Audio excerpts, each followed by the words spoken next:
I think a volcanic Saturday could be coming. I really think this Saturday could be detrimental, potentially catastrophic as sports go for a lot of you. And here's the problem.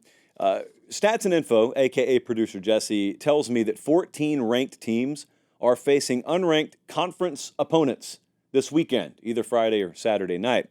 And I just want to remind you, in this post-Kentucky versus Ole Miss world of ours, that almost anything is possible in college football. Not everything, but a lot of stuff can go down the way it's not supposed to go down. And so last weekend, how did that happen? How did we get the whole Kentucky over Ole Miss upset plopped in our lap? Well, what we had a team we thought we knew about.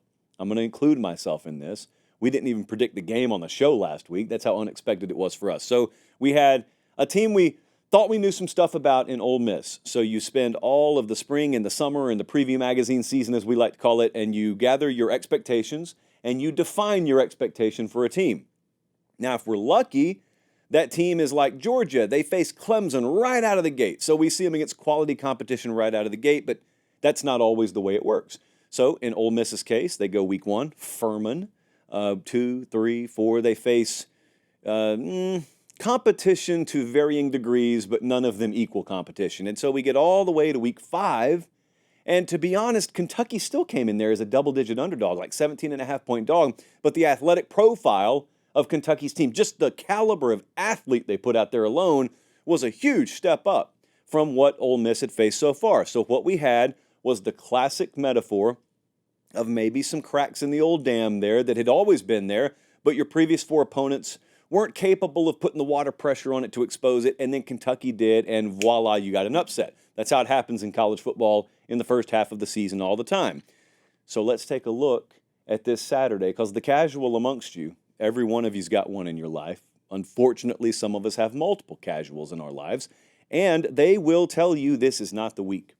This is the week to go apple picking. This is the week to go house hunting.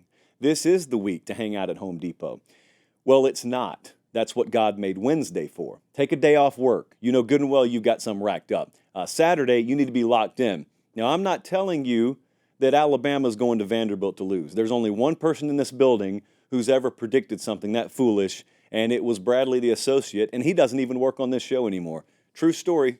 Bradley was with me down in Columbus in 17 or 19, when the poor kid over at Vandy called out Bama, and then Bama splattered them all over Nashville. Yeah, Bradley got taken off air a short time after that. So not so much the Bama at Vanderbilt, because I don't think Vanderbilt has the athletic profile to challenge Alabama, even if Alabama plays down. I don't think that. Could be wrong. The rest of the games on your screen here. Iowa plays at Ohio State this Saturday. Ohio State, what do you know about him? We're going to predict the game a little bit later. What do you know about him? You probably know Jeremiah Smith and whatever your preseason predictions were for Ohio State. Most of you outside of being Buckeye fans have not watched them. Iowa, what do you know about them? You know they can play good defense. Therefore, you know they can put themselves in games. Tennessee goes to Fayetteville. Some call it Fayette-Nam, and they call it that for a reason. I don't need to tell folks in the South what a desperate Arkansas at home could mean.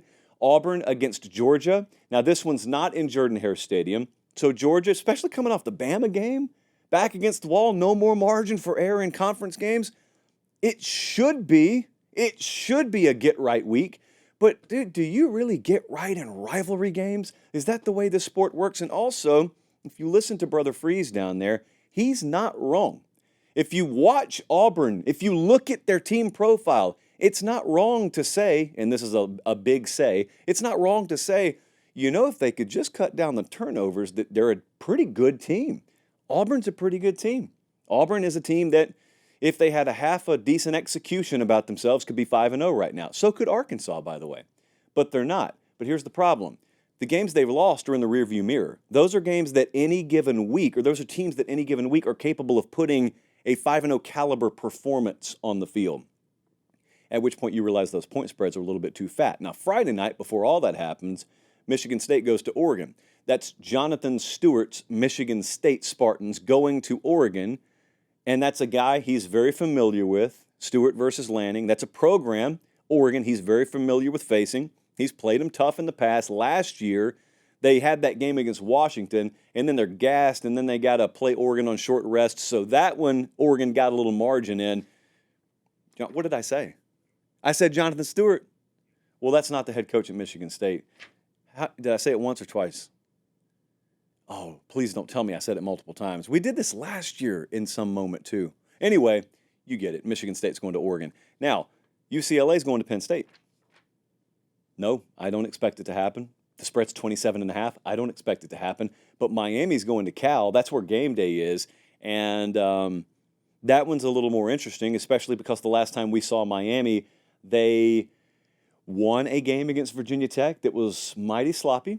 And also, because the Calgorithm has been hard at work, they have labeled this thing. Those of you who are, let's call it 45 and over maybe, you remember Catholics versus convicts. You remember the whole Notre Dame versus Miami series.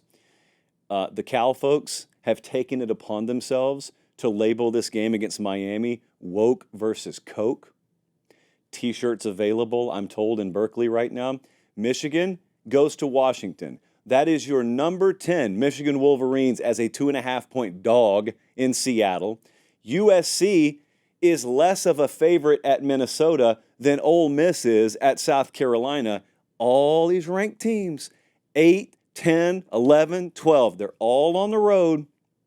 10.5-point, 2.5-point dog, 8.5-point favorite, 9.5-point favorite. You know it's going to happen. Okay, we know.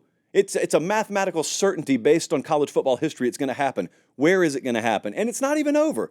If we just keep going, do you realize this is the week we were supposed to be in Tallahassee? This is the week. All due respect, I cannot wait to go to A&M this weekend. But when I looked in August and I looked at week 6, I thought, Colin and Jesse, I think we're going to be in Tallahassee. Why did I think that? Well, Florida State was the preseason favorite to win the ACC, and this was the week Clemson was coming to town.